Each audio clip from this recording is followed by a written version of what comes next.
మీలో చాలా మందికి ఎస్ఐపి అంటే తెలుసు, మరి ఎస్డబ్ల్యూపీ అంటే తెలుసా?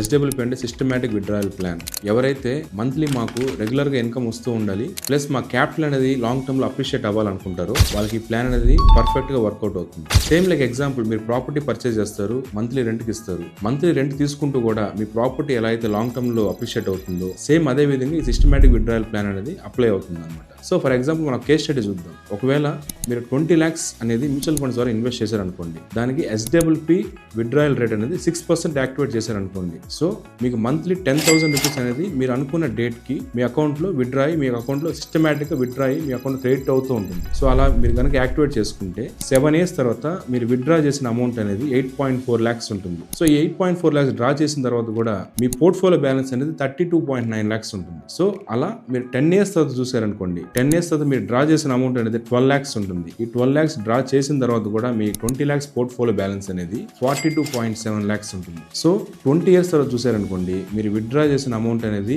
24 lakhs ఉంటుంది. మీ పోర్ట్ఫోలియో బ్యాలెన్స్ కనుక చూస్తే 1.18 crore ఉంటుంది. At the rate assumed 12% CAGR అనమాట. మ్యూచువల్ ఫండ్స్ లో మనకి 12 to 15% CAGR లాంగ్ టర్మ్ లో వర్కౌట్ అవుతూ ఉంటుంది as per the historical data. So ఈ విధంగా మనకి ప్లాన్ అనేది వర్కౌట్ అవుతుంది. మీకు లిక్విడిటీకి ఎట్లాంటి ఇష్యూ ఉండదు. మీరు any time you can deactivate your SWP withdrawal and you can redeem your investments. లేదా మీకు ఎప్పుడైనా క్యాష్ ఎమర్జెన్సీ నీడ్స్ వచ్చినప్పుడు మీరు loan against mutual funds facility ద్వారా కూడా లిక్విడిటీ నీడ్స్ అనేది మీరు ఫుల్ఫిల్ చేసుకోవచ్చు. సో ఈ ఎస్డబ్ల్యూపీ అనేది ఎవరికి వాళ్ళు ఇంప్లిమెంట్ చేసుకునే ప్లాన్ కాదు. ఇది through SEBI registered investment adviser ద్వారా కానీ, AMFI registered mutual fund distributor ద్వారా కానీ వాళ్ళ గైడెన్స్ ద్వారా ఈ ప్లాన్ ఇంప్లిమెంట్ చేస్తే మీకు బెటర్ గా రిజల్ట్ అనేది ఉంటుంది. Thank you.